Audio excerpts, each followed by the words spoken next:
eso es en el capítulo 17 del primer canto del Srimad Bhagavatam.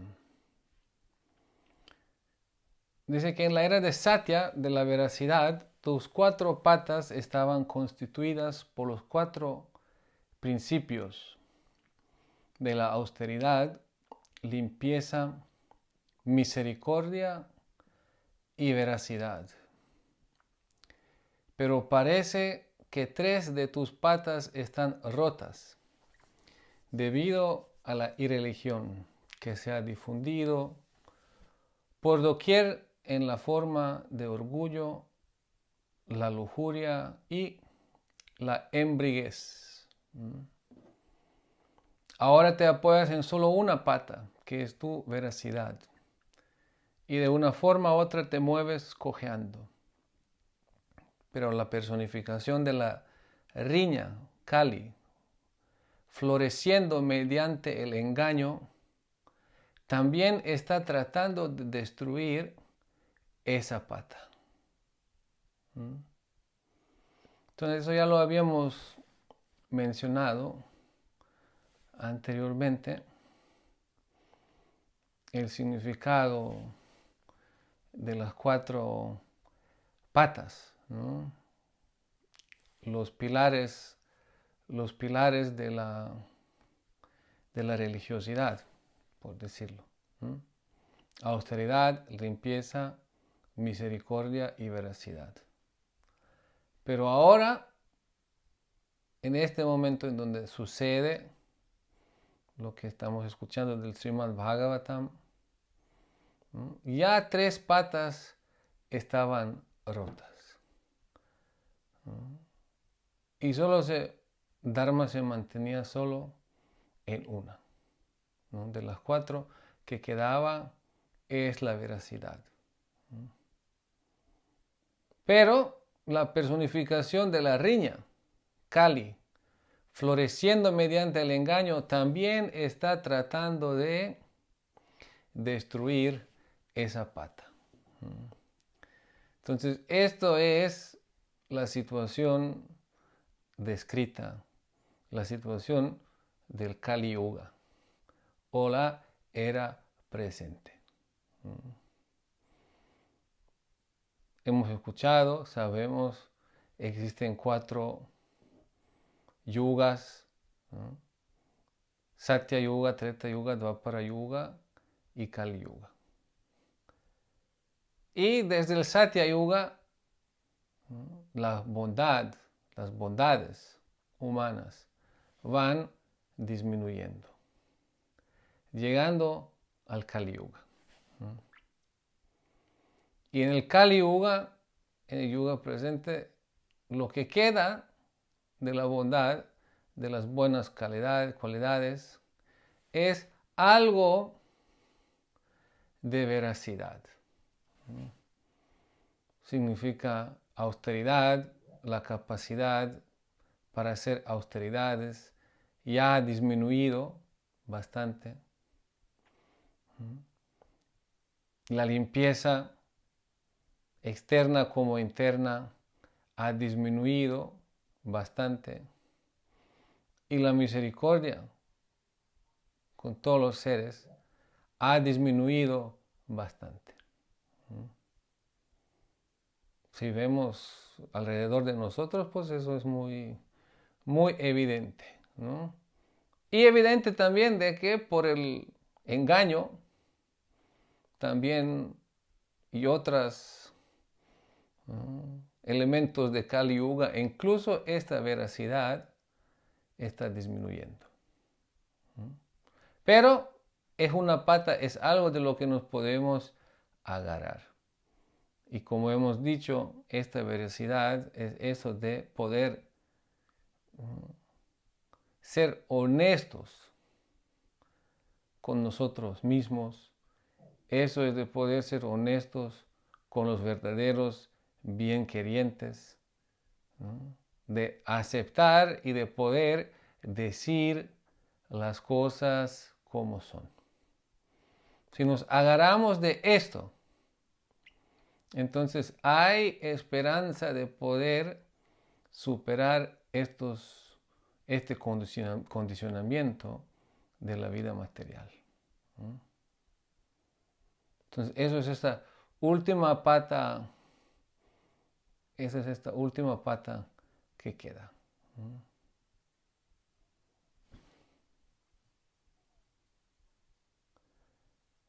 Ahora dice, la carga de la tierra fue reducida sin duda por la personalidad de Dios, así como también por otros.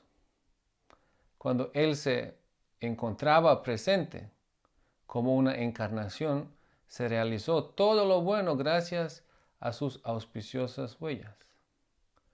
Ahora ella, la casta, a quien por mala fortuna la personalidad de Dios ha abandonado, lamenta su futuro con lágrimas en los ojos, ya que ahora la gobiernan y disfrutan hombres de clase baja que se hacen pasar por gobernantes.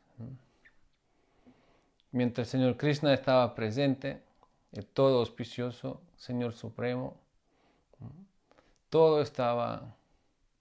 Donde hay luz, no hay oscuridad. Donde hay presencia del Señor Supremo, no puede haber presencia de nada inauspicioso. Pero como el Señor Supremo se ha retirado, Srimad Bhagavatam dice, cuando el Señor Supremo se retiró a su morada divina, con Él, cuando se retiró también toda la religiosidad y el conocimiento. Dharma y Jnana. Y lo que quedó en el mundo es esta famosa oscuridad de Kali Yuga.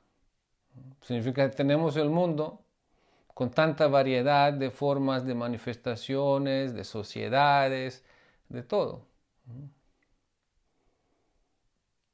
Pero si no hay verdadero conocimiento, sino ignorancia, si no hay religiosidad, sino irreligiosidad,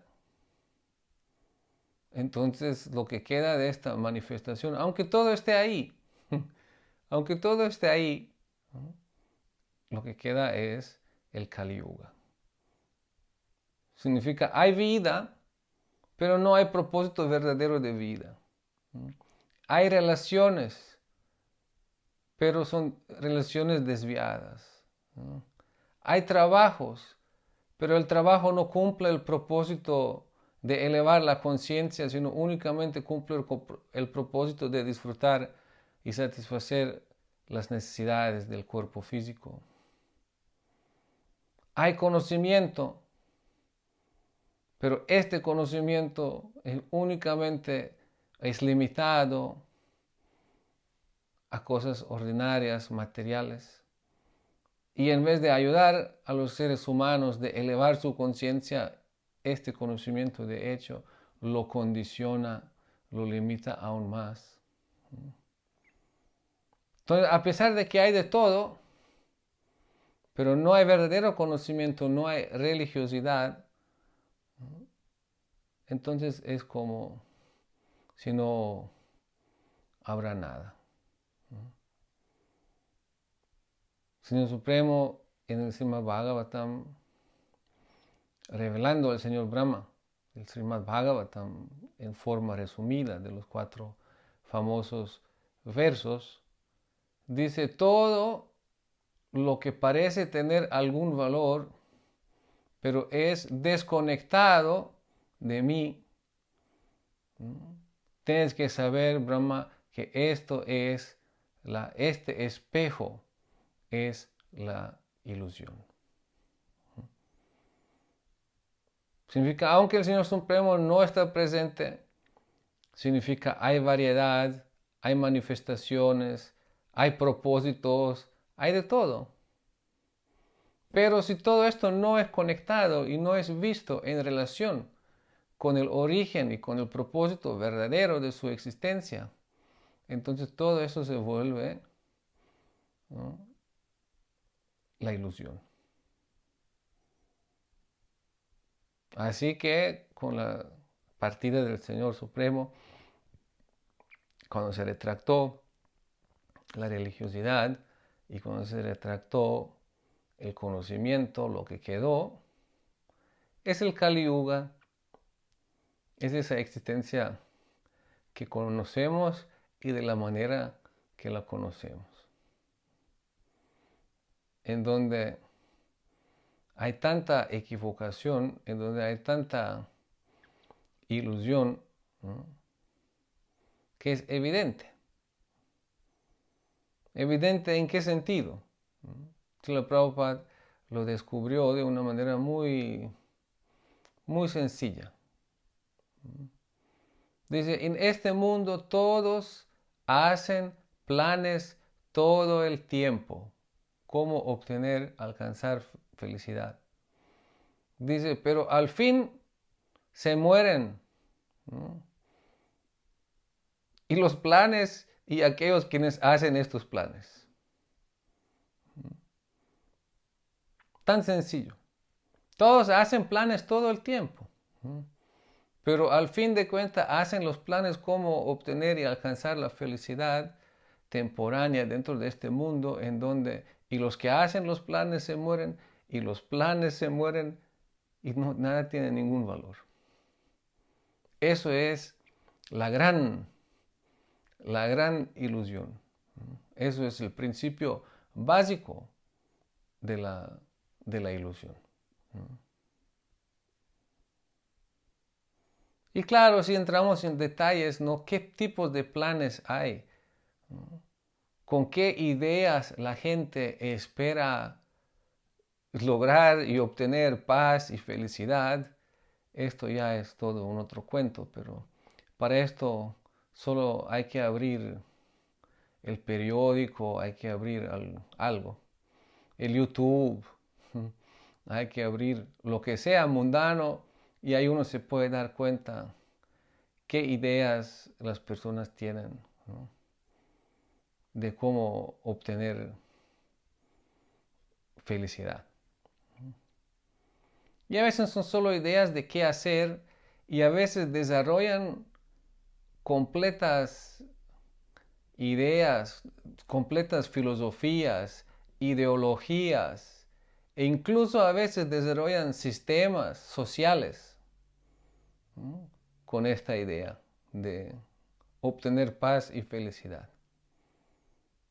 Pero todo en el dominio de lo temporal. Y todo en el dominio de lo temporal significa no tiene verdadero valor. El otro día escuché Slabodaya Maharaj decía que un niño vino de la escuela y el sistema es de 0 a 10 en la India, en la escuela. 0 significa no supo nada que decir, 10 significa dio buenas respuestas. Entonces el niño regresó y la mamá sabía que él no había estudiado, que no se había preparado. Entonces le dijo, ¿y cómo te fue? ¿Trajiste 1 a 0 en un examen? Y el niño dice todo orgullosamente, dice, no 1 0, sino 2. Que tuvo 2 exámenes y trajo 2 ceros, ¿no? Así que 0 y más 0 es 0. No aumenta el valor, ¿no? Así que también ilusión o más ilusión sigue siendo ilusión. Sigue siendo ilusión. Claro, hay grados de intensidad de ilusión, ¿no?, pero en términos de verdad o ilusión, ilusión es la ilusión. Entonces sí, en este mundo hay tantas ideologías y filosofías, eso es impresionante. Pero nada va al grano, nada va al punto más importante. Y eso es el punto de la verdadera identidad. Punto de la verdadera identidad. Significa, Srila Sanatana Goswami preguntó esto a Sri Chaitanya Mahaprabhu. Famosa pregunta. ¿Qué a mí? ¿Quién soy yo? ¿Quién soy yo? Porque sabemos, en este momento nos podemos identificar así, ¿no? Con tal y tal nombre, con tal y tal género, con tal y tal origen, con tantas cosas. Pero ni siquiera tenemos que esperar para la próxima vida después de la muerte. Incluso en esta vida podemos cambiar el nombre. Y no solo el nombre, hasta podemos cambiar el género. Eso es lo nuevo. Ahora en Europa hay una ley que creo que 3 o 6 meses está garantizado tu derecho de poder cambiar tu género. Y no solo esto, si después tú decides que ahora para los próximos 6 meses soy hombre y alguien se dirige hacia ti como mujer, incluso lo puedes denunciar por no respetar tu decisión. Entonces, eso también hay cosas. El origen uno también puede cambiar. En realidad no, pero uno puede designar. Decir, bueno, ya no me identifico con esto. Puedo cambiar el pasaporte. ¿No? Incluso puedo borrar toda la identidad legal y puedo poner una nueva. Se puede comprar. Costaba $500 en México hace unos años atrás. Pagas $500, tienes nueva identidad. Eres una nueva persona. ¿No? Pero ¿qué vas a escoger? ¿Quién vas a ser? ¿No? Puedes cambiar nombre, puedes cambiar profesión, puedes hacer lo que quieres. ¿No? Pero, ¿qué a mí? ¿Quién soy yo? ¿Quién eres de verdad? ¿No? Así como es una pregunta muy clara y muy estrecha, muy directa, así también la respuesta es muy clara. Y la respuesta es, eres un eterno sirviente de Krishna. Eres un eterno sirviente de la suprema personalidad de Dios. Pregunta clara, respuesta clara. Pero el problema es que la claridad no nos gusta, sino queremos siempre un poco complicar las cosas. ¿Y qué pasa si Dios no existe? ¿Y qué pasa si eso es lo que dicen que eso alguien se inventó? Que la religión es algo que alguien se inventó para controlar la gente, que no sé qué, que no sé cuánto. ¿No? Y ahí se empieza a complicar todo de nuevo. ¿No?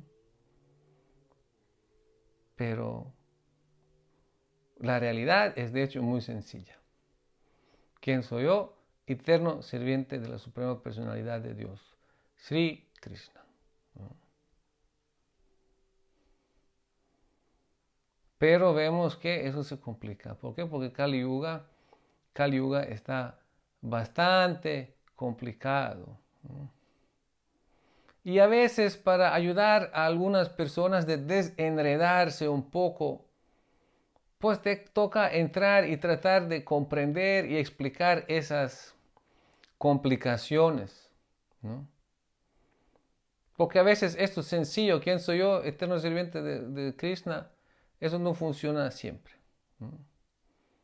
A veces, donde una persona en el transcurso de su evolución espiritual llegó a tal punto de poder aceptar eso así nomás. ¿No?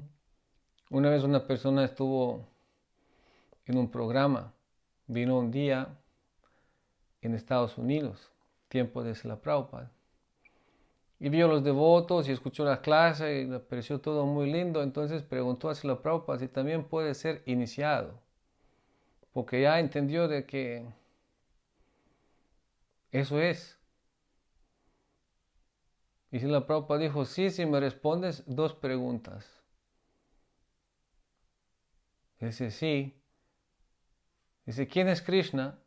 Krishna es la suprema personalidad de Dios. ¿Y quién eres tú? Dice, yo soy su eterno sirviente. Tan sencillo. No necesitaba muchos más argumentos, ¿no? Eso simplemente, ¿no?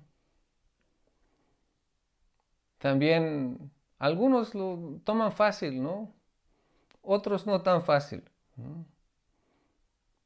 Srila Tulananda, Acharya Gorya Tulananda, él me contó que él preguntó a los devotos, a un devoto, cuando llegó y cuando escuchó, preguntó, ¿por qué ustedes son vegetarianos? Y la respuesta fue muy clara, porque Krishna lo quiere así. Y eso fue suficiente para aceptarlo. Nosotros sabemos esto, cómo y por qué ser vegetariano, ¿no? Que el intestino es tan largo, que es tan corto, que los dientes, que no sé qué, que el medio ambiente, que por ahí, que por allá, ¿no? Algunos necesitan muchos argumentos, ¿no? Muchos argumentos. Y todavía no es fácil aceptar, ¿no? Pero aquí si aceptamos, Krishna es la suprema personalidad de Dios, el absoluto bien queriente de todos, ¿no? Y Él quiere que seamos vegetarianos, ¿no? Ya no se necesitan argumentos.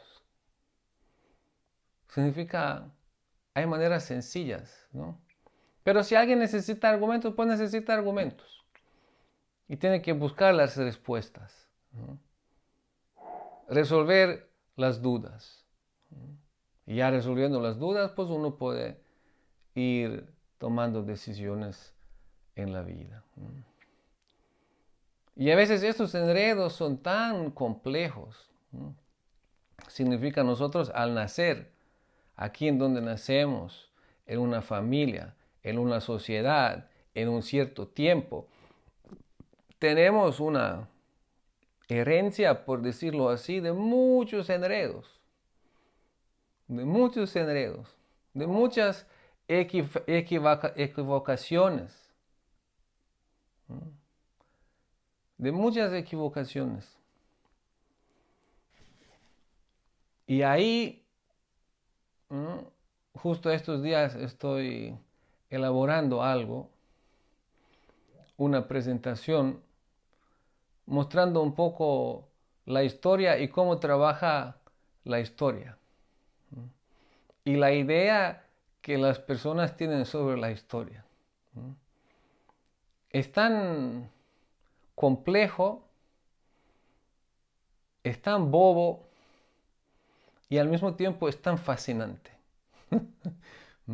¿Cómo personas pueden tomar esto tan en serio, lo que se llama la ciencia de la historia? Lo más que vamos hacia el pasado, entonces se dice que las formas humanas o que el ser humano que tenemos hoy, que apareció de algo, ¿no? De otras formas homoides, ¿no? Y que estos aparecieron de otros, pero lo más que vamos para atrás, vamos a formas más y más y más primitivas.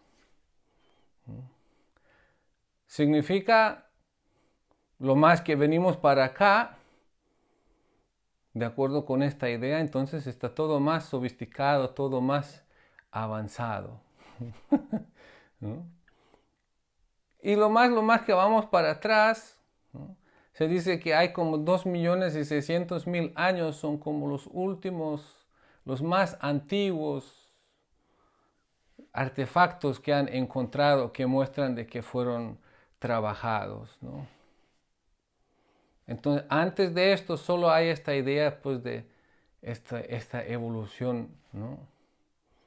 Y vamos más a lo primitivo y vamos más a lo primitivo y después llegamos al comienzo, en donde empezó todo este cuento. Y cuando llegamos al comienzo, viene esta famosa explicación, conclusión.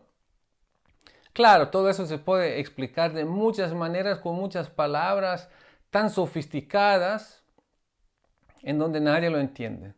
¿no? Como un documento, cuando recibes un documento, ¿no? del gobierno, ¿no? En donde te pueden decir, pague tanto y tanto, pero te mandan 3 páginas dando vueltas y vueltas y vueltas, pero en resumen tienes que pagar tanto y tanto, ¿no? Así también aquí, ¿no? Muchos elaboración de términos científicos y no sé qué, pero al fin de cuentas, resumido, es que había nada. Con este nada, por alguna razón, pasó algo y apareció todo. Y ahora dentro de este todo, ¿no? Estamos nosotros aquí que nos pensamos que somos muy avanzados porque cualquier cosa que tengamos, ¿no?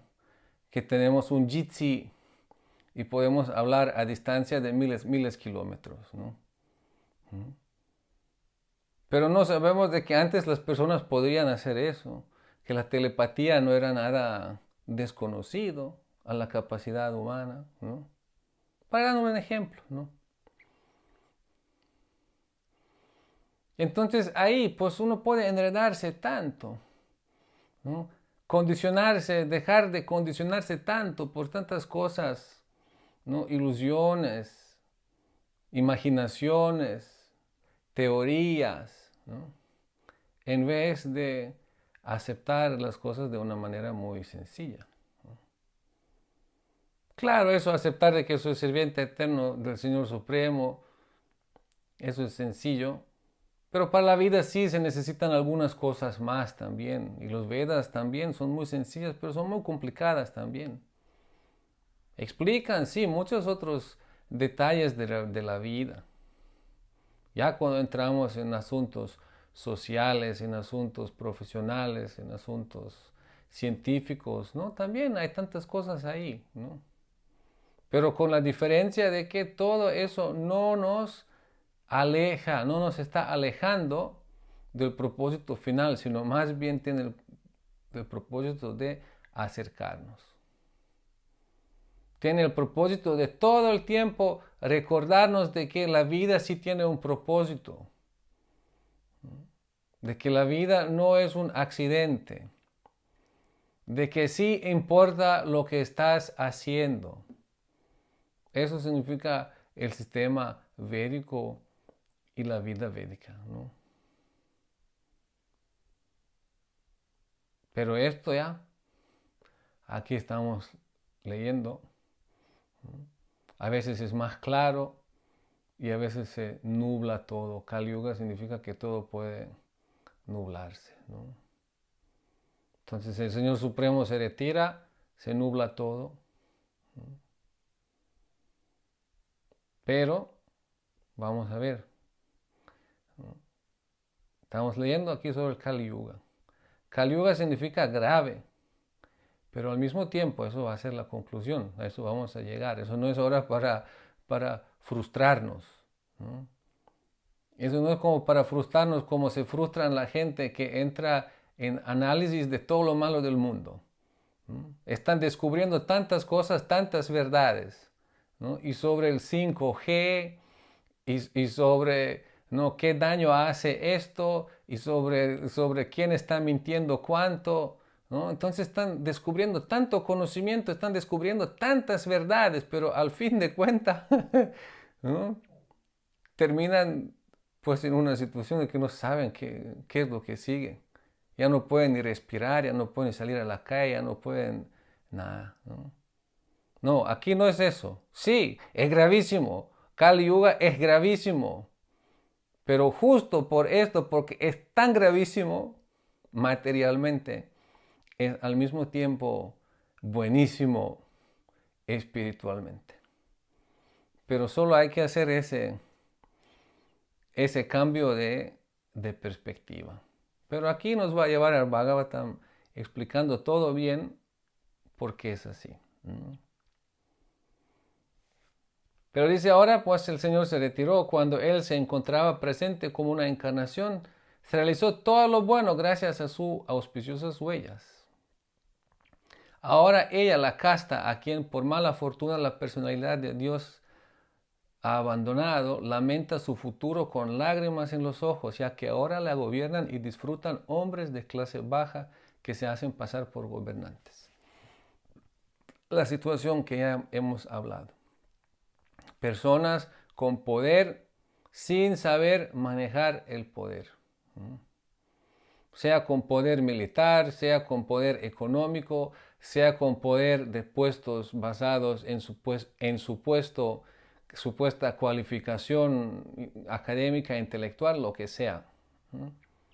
Pero se hacen pasar por gobernantes, pero no tienen cualificación. Son egoístas, son corruptos. Y el resultado, pues, es todo eso lo que vemos. Entonces Maharaj Pariksit, quien podía pelear por sí solo contra 1000 enemigos, apaciguó así a la personalidad de la religión y a la tierra. Luego esgrimió su afilada espada para matar a la personalidad de Kali, quien es la causa de toda irreligión. Entonces aquí se dice claramente, Maharaj Pariksit, quien podía pelear por sí solo contra 1000 enemigos. Esto no es una exageración, porque el Srimad Bhagavatam lo dice. Por ejemplo, si prendemos 1000 de luces, de reflectores, no se pueden medir con la luz del sol. Si prendemos 1 millón de reflectores, esos grandes de los fútbol stadiums, no se pueden medir con la luz del sol. Así también, ¿no? Si comparas 1000 enemigos poderosos de cierto grado, no se pueden comparar con Maharaj Pariksit. ¿Por qué? Porque es tan poderoso. Significa, eso no es una exageración hollywoodesca. El Hollywood quizás lo saco de aquí porque el Bhagavatam es más antiguo que el Hollywood. Hicieron a Rambo pelear con 2500 rusos. No, este es el Bhagavatam, ¿no? Y el Bhagavatam es claro. Significa, es muy poderoso. No todopoderoso, porque todopoderoso es el Señor Supremo. Pero los Raja Rishis, los descendientes, ¿no? En las líneas queridas y empoderadas por el Señor Supremo, ¿no? Son poderosos. Entonces, él pudo pelear con 1000 enemigos. Apaciguó a la personalidad de la religión y a la tierra. Luego esgrimió su afilada espada para matar a la personalidad de Kali, quien es la causa de toda la irreligión. Significa que Pariksit Maharaj pudo terminar en el instante con Kali. Significa, si lo hubiera hecho, ahora no tendríamos que hablar todo eso, lo que estamos hablando. Qué tan malo es el mundo, qué tantas cosas suceden, ¿no? Qué tan difícil es, qué tanto condicionamiento hay, ¿no? Porque eso ya no habrá Kali Yuga. Significa que lo pudo solucionar.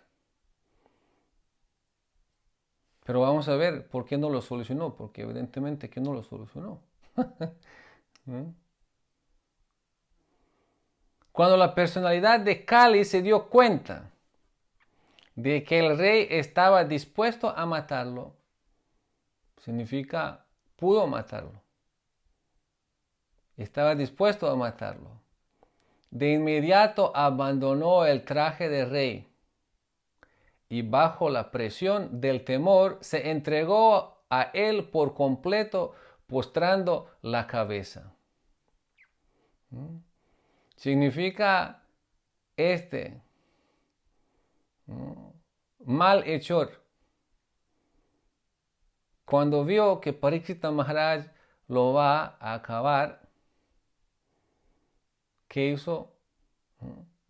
Abandonó su traje de rey y bajo la presión del temor se entregó a él por completo, postrando la cabeza. Se rindió ante Parikshita Maharaj. Se entregó, se rindió. Y Maharaj Parikshit, quien estaba en capacidad de aceptar la entrega y era digno de que la historia lo glorificara, no mató al pobre rendido y caído Kali, sino que sonrió compasivamente, porque era bueno con los pobres. Imagínense lo que estamos viendo aquí. Parikshit Maharaj, alguien muy bien ubicado en principios religiosos. Alguien muy bien ubicado en la devoción al Señor Supremo. Encuentra a Kali haciendo estas calamidades al toro y a la vaca, que es evidentemente algo lo que debe ser castigado. Pero por la reacción de Kali, de postrarse ante él, de buscar refugio, siguiendo principios religiosos, siendo compasivo con los pobres, significa siendo empático. Eso se llama empatía. Compasión también. Significa alguien está haciendo algo y uno dice, uy, pobre alma. De hecho, está creándose para sí mismo tremendos sufrimientos. ¿Cómo? Haciendo otros sufrir. Pero, ¿no? Compasión. Entonces, Parikshita Maharaj, porque era bueno con los pobres, con este pobre alma, quien se pensaba ser un rey, quien se comportaba tan bruto, ¿no? Para Maharaj Parikshit estaba en la capacidad de aceptar la entrega, ¿no? Y era digno de que la historia lo glorificara. ¿Por qué? Porque con eso se volvió digno. Toda la historia lo está glorificando. Y no solo por este hecho, ¿no? Sino toda la historia lo está glorificando por todo lo que va a suceder todavía. Porque sabemos, Parikshita Maharaj es aquel a quien el Srimad Bhagavatam fue revelado. Significa, se va a volver la causa de la revelación del Srimad Bhagavatam en la forma en la que lo conocemos y lo estamos leyendo aquí. Y esto es parte del Bhagavatam, esto es parte de esta narración. Entonces el rey dijo, nosotros hemos heredado la fama de Arjuna. Por lo tanto, como te has rendido con las manos juntas, no es necesario que temas por tu vida. ¿No? Hemos heredado la fama de Arjuna. Significa yo estoy aquí obligado, ¿no? Por la fama, por la herencia familiar, por mis principios religiosos. Estoy obligado de aceptar tu rendición. Y como te has rendido con las manos juntas, no es necesario que temas por tu vida. Significa, no te voy a matar. Pero, dice, no puedes permanecer en mi reino. pues eres el amigo de la irreligión. Significa no te voy a matar, pero aquí en el reino significa en donde yo estoy gobernando, porque tú eres el amigo de la irreligión, no puedes permanecer. Si a la personalidad de Kali, la irreligión, se le permite actuar como hombre, Dios o gobernante, sin duda abundarán principios irreligiosos, tales como la codicia, la falsedad, el robo, la incultura, la traición, la mala fortuna, el engaño, la riña y la vanidad. Por consiguiente, oh amigo de la irreligiosidad, no mereces permanecer en un lugar en el que los expertos celebran sacrificios conforme a la verdad y los principios religiosos, en aras de la satisfacción de la suprema personalidad de Dios. Significa ahí no has perdido nada. Sabemos como a veces los padres dicen a los niños, ¿qué has perdido ahí? Ahí no has perdido nada.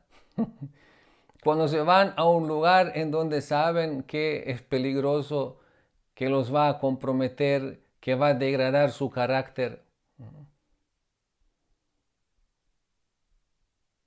Significa en este mundo, en esta era de Kali, en donde vivimos ahora,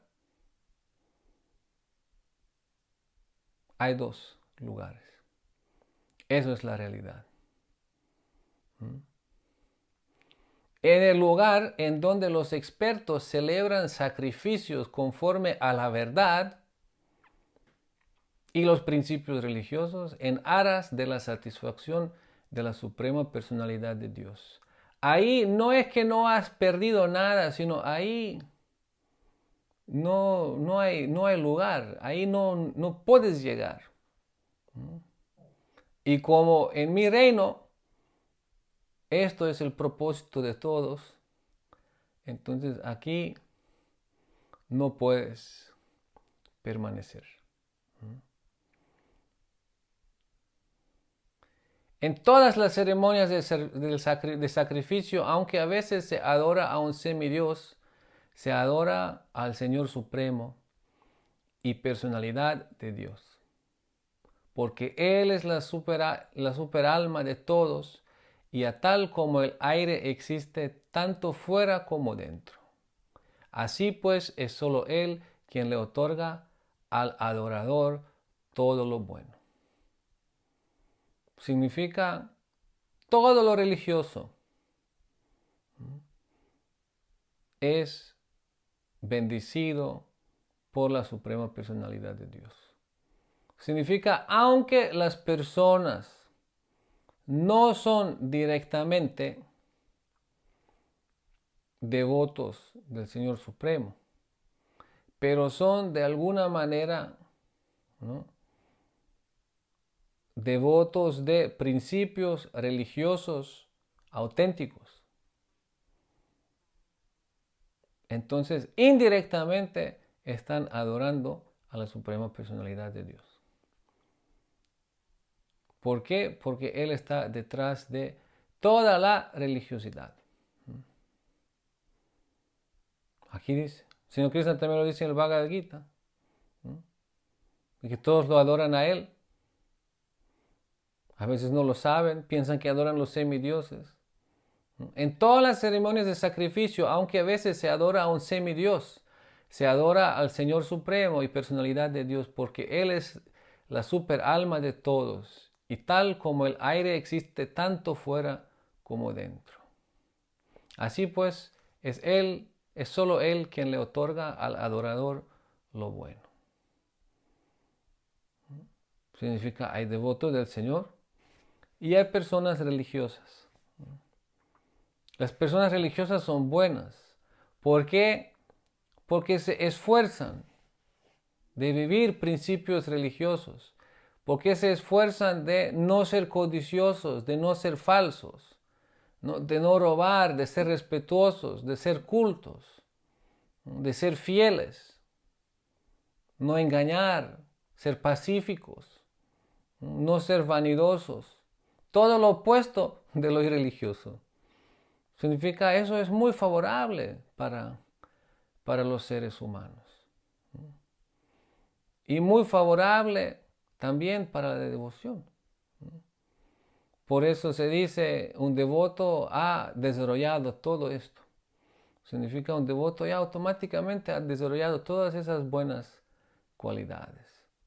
Y esas buenas cualidades no son nuestra meta devocional, pero es algo lo que automáticamente acompaña al devoto. Significa, los devotos son siempre a favor de la religión y de la religiosidad. Aunque Krishna dice, abandona todo tipo de religión y ríndete solo a mí.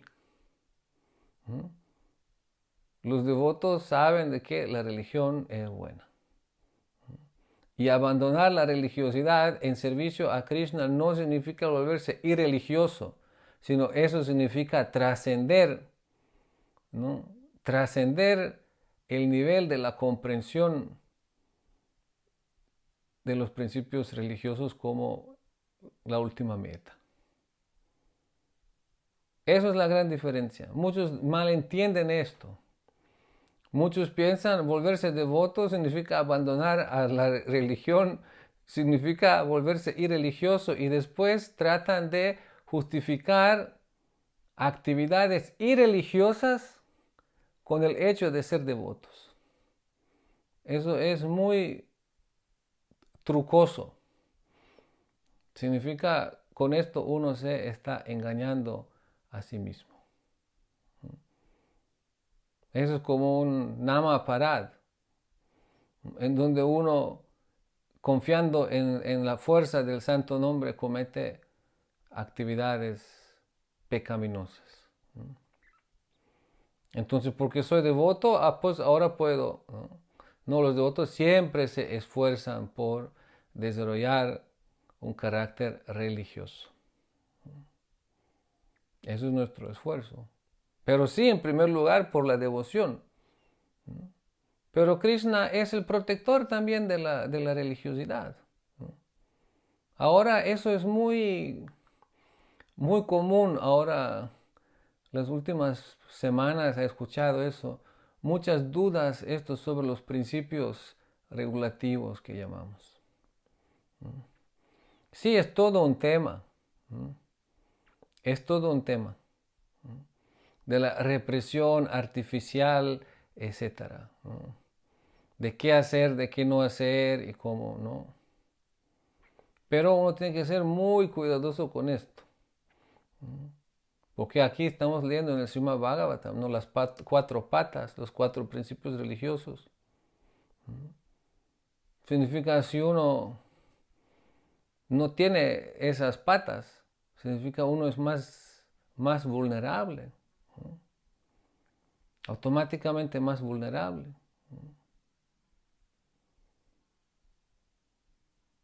Entonces, es todo un tema ahora. Creo que en los próximos tiempos se va a hablar más y más, incluso entre los devotos, porque ahorita, pues, un vinito por ahí, un pescadito por allá, y cualquier otra cosa también, ¿no? Entonces la pregunta es si puedo ser todavía devoto o no. Entonces la pregunta es, pues, ¿qué significa ser devoto? ¿Qué significa ser devoto ya realizado como devoto? ¿Qué significa ser aspirante a ser devoto y practicante, un sadhaka? ¿Qué significa Krishna? Entonces todo eso es un tema, ¿no? Y también qué significa, ¿no? A mí en lo personal no me gusta es do's and don'ts, como dicen en inglés, el hacer y no hacer. Eso puedes hacer, eso no puedes hacer, ¿no? Eso suena como muy mecánico y no muy, hay una gran tendencia ahí a artificialidad. Pero si vemos lo mismo, no como el tienes que hacer o no tienes que hacer o no debes hacer, sino si empezamos a considerar todo en base a lo que es favorable a la devoción,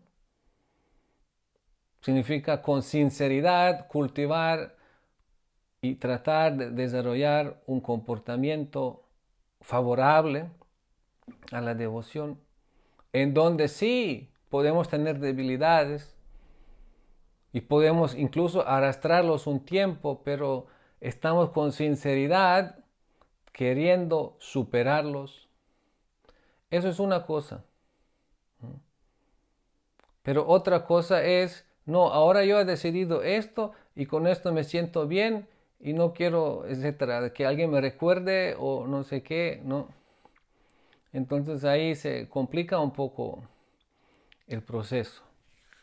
Pero la tendencia siempre es así, de la renuncia y represión artificial, ¿no? La tendencia es de, pues, salir al otro extremo que es el libertinaje. Pero estos, de un lado a otro, ¿no? Son ambos un obstáculo en el proceso de la devoción. Ser demasiado estricto o ser demasiado liberal, lo más que es demasiado, menos es favorable, es más desfavorable. Entonces aquí vemos, ¿no? Principios religiosos son favorables. ¿Por qué? Porque uno, aunque indirectamente, adora a Krishna a través de sus principios. Y es Krishna quien lo otorga al adorador todo lo bueno. Entonces, si Sutta Goswami dijo, la personalidad de Kali, habiendo recibido esa orden de Maharaj Pariksit, comenzó a temblar de miedo. Viendo al rey ante él como Yamaraj a punto de matarlo, Kali le habló de la siguiente manera. Pero eso lo vamos a seguir leyendo la próxima semana. Vamos a ver qué va a pasar con este Kali. Y de acuerdo con eso vamos a entender mejor nuestra posición, nuestra posición presente, ¿no? Entonces eso es muy importante aquí. Significa, en nombre de la devoción no podemos ser antirreligiosos, ni irreligiosos. Significa, la religión siempre tenemos que respetar. Y para la religión siempre tenemos que esforzarnos. Es algo como los que conducen un carro, los que tienen licencia, los que conducen un carro. Cuando han aprendido a conducir el carro, si se recuerdan, en el comienzo todo el tiempo han tenido que pensar en todo lo que hacen, ¿no? Ahora, ¿cómo se dice? Los gears, 1, 2, 3, ¿no? Velocidades, ¿no? Ahora subir la velocidad, ¿no? 2, 3, 4, ¿no? Pensar todo el tiempo, ¿no? En hacer y cómo hacer. Pero después de un tiempo, uno ya no piensa más en eso. Pero eso no significa de que lo dejo de hacer.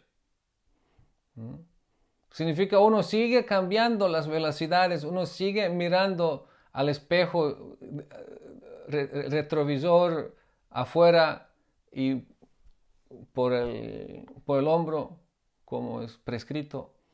Uno sigue haciendo esto, pero no tiene que pensar ahora de que tiene que hacerlo. Significa abandonó el pensar en. Así, algo parecido significa cuando dice abandona el Dharma. Abandona el Dharma no significa deja de ser dármico. ¿No? No significa esto. Sino significa deje de pensar en eso. Deje de pensar. Tienes que pensar a dónde quieres llegar. ¿No? Pensar en el Dharma tanto es como sentarse al carro y pensar tanto cómo conducir y olvidarse hacia dónde quieres ir. ¿Mm? Así también, aquí, pensar en el carro, cómo conducir y se olvidar dónde quieres ir. Y aquí, pensar en el Dharma tanto en que se te olvida de que la meta es Krishna. No, la meta es Krishna, en esa dirección vamos, pero ¿no? Dharma es algo lo que tiene que acompañarnos. Dharma es algo lo que fortalece todo nuestro camino, toda nuestra vida. ¿No? Y delicado, ¿no? Muy delicado esto de empezar a mover las cosas y disminuir de alguna manera la importancia. ¿No? Y como digo, no estamos hablando aquí de forzosamente ir y practicar y comportarse de manera que nos va a llevar a la frustración, no. Pero sí advertirnos de no ir al otro extremo, ¿no? Eso es importante. Y eso vemos, eso es en el pleno comienzo, eso es en el pleno comienzo del Srimad Bhagavatam. ¿No? Significa el Bhagavatam, sí, es Dharma. ¿Qué tipo de Dharma? Es Bhagavata Dharma. Sanatana Dharma, Bhagavata Dharma. Significa Dharma está ahí. Y cuando decimos Dharma, significa eso es solo la forma más elevada del Dharma, nunca es Adharma. Entonces, la forma más elevada del Dharma. Entonces, todos estos principios nosotros tenemos que respetarlos, tenemos que adorarlos, ¿no? Y los principios dhármicos no son solo 4 principios regulativos, en donde muchos piensan, pues con eso ya todo está hecho. ¿No? No, con eso no nada está hecho. ¿No? Algo, pero no mucho está hecho. ¿No? Si vemos aquí, ve Pariksit Maharaj, ve su capacidad de perdonar, su capacidad de empatía, ¿no? Su compromiso con sus ancestros, con los principios que ha heredado de ellos y tantas otras cosas, ¿no? Cuando hablamos de la religiosidad y de ser una persona religiosa, eso es mucho más que los 4 principios regulativos. ¿Qué decir, no? De deberes familiares y ejecutar los deberes familiares de manera adecuada, apropiada y de tal manera que sea favorable para el desarrollo de la devoción. Muchas trampas ahí que la ilusión pone. Muchas trampas que la ilusión pone ahí. Pero para eso estamos leyendo el Srimad Bhagavatam, escuchando esos ejemplos y de eso estamos aprendiendo para siempre recordarnos de esto, ¿no?